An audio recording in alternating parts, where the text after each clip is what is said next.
കഴിഞ്ഞ ദിവസം യു.പിയിൽ 1 ലിറ്റർ പാല് ഒരു ബക്കറ്റ് വെള്ളത്തിൽ കലക്കി സ്കൂളിലെ കുട്ടികൾക്ക് വിതരണം ചെയ്തു. ഈ ഒരു വീഡിയോ ഞാനും നിങ്ങളൊക്കെ സോഷ്യൽ മീഡിയയിൽ കണ്ട് അല്ലേ. ഉത്തർപ്രദേശിലെ ഒരു സർക്കാർ പ്രൈമറി സ്കൂളിലാണ് ഈ സംഭവം നടന്നത്. ഒന്ന് ചിന്തിച്ചു നോക്കി, നമ്മളെ കേരളം എത്ര സുന്ദരമാണ് അല്ലേ. ആദ്യം തന്നെ എല്ലാവരും ഒന്ന് കമൻറ്റ് ചെയ്യും, കേരളം എത്ര സുന്ദരമാണ്. ഇതുപോലുള്ള വല്ല പ്രവർത്തനങ്ങളും കേരളത്തിൽ നടന്നാൽ പിന്നെ അവിടെ എന്തായിരിക്കും സംഭവിക്കാൻ പോവുക? ഒന്ന് ചിന്തിച്ചു നോക്കി. നമുക്കൊന്ന് പറഞ്ഞ് വിശദീകരിക്കേണ്ട ഒരു ആവശ്യമില്ല. ഇത്തരത്തിൽ സമാനമായ മോശമായ പ്രവർത്തികൾ നമ്മളെ കേരളത്തിലാണ് ചെയ്ത് വന്നത് എങ്കിൽ എന്തായിരിക്കും അവിടെ സംഭവിക്കുക? ഒന്ന് ചിന്തിച്ചു നോക്കി അല്ലേ, ഒന്ന് ഊഹിച്ചു നോക്കി. ചുരുക്കി പറഞ്ഞാൽ ഉത്തരേന്ത്യ മേഖലയിലെ അവസ്ഥയാണ് ഇതൊക്കെയാണ് അവിടുത്തെ ജനങ്ങളെ കഥ അല്ലേ. ശരിയായ രീതിയിൽ വിവരമില്ലാത്ത അവിടുത്തെ നാട്ടുകാരും ഒറ്റക്കെട്ടായി ഇത്തരത്തിലുള്ളതിനെ ഒന്നും പ്രതികരിക്കുന്നില്ല എന്നതാണ് പച്ചയായ സത്യം.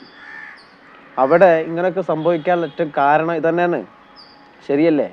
വിലപ്പെട്ട കമൻറ്റുകൾ രേഖപ്പെടുത്തുക.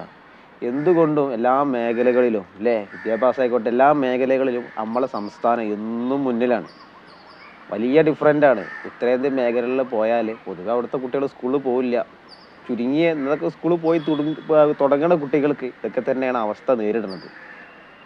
അപ്പോൾ എന്തുകൊണ്ടും ഇവിടെ എന്നൊക്കെ പറഞ്ഞാൽ ഇത്തരത്തിൽ മോശമായ സമാനമായ പ്രശ്നങ്ങളൊക്കെ വന്നാൽ നാട്ടുകാർ ഒറ്റക്കെട്ടായി പിന്നീട് അത് ചെയ്യാനുള്ള പൂതി ഉണ്ടാവില്ല. ആ കോലത്തിൽ അടിച്ച് നിരത്തി നമ്മൾ പാസ്സാക്കി പ്രതികരിക്കും. അവിടുത്തെ ആൾക്കാരൊന്നും ഒന്നുമില്ല, മറ്റുള്ള ഭരണാധികാരെ പേടിച്ച് താമസിക്കുക, പേടിച്ച് ജീവിച്ച് മുന്നോട്ട് പോവുക എന്ന സ്ഥിതി ആയിട്ടാണ്. വിവരം എന്ന സാധനം വളരെ കുറവായത് കൊണ്ടാണ് അവിടെ ഇങ്ങനെ സംഭവിക്കുന്നത്. അതും ഒരു ഉത്തരേന്ത്യ അല്ലേ, പറയേണ്ട ആവശ്യമില്ലല്ലോ. ഒരു സർക്കാർ പ്രൈമറി സ്കൂളിൽ നടന്ന സംഭവമാണ്. ഒന്ന് ആലോചിച്ച് നോക്കി. ഏതായാലും ചെറിയ രീതിയിൽ പ്രശ്നമായി, അതിനെതിരെ നടപടി എടുത്തിട്ടുണ്ട്. എന്നാൽ 1 ലിറ്റർ പാല് ഒരു ബക്കറ്റ് വെള്ളത്തിൽ കലക്കി കൊടുത്ത് കുട്ടികളെ കുടിപ്പിക്കുക എന്ന് പറഞ്ഞാൽ ആ അവസ്ഥ ഒന്ന് ആലോചിച്ച് നോക്കി. നമ്മുടെ നാട്ടിലൊക്കെ ആണെങ്കിൽ എന്തായിരിക്കും സംഭവിക്കുക? ഒന്ന് ഊഹിച്ച് നോക്കി. ഏതായാലും വിലപ്പെട്ട കമൻറ്റുകൾ രേഖപ്പെടുത്തുക.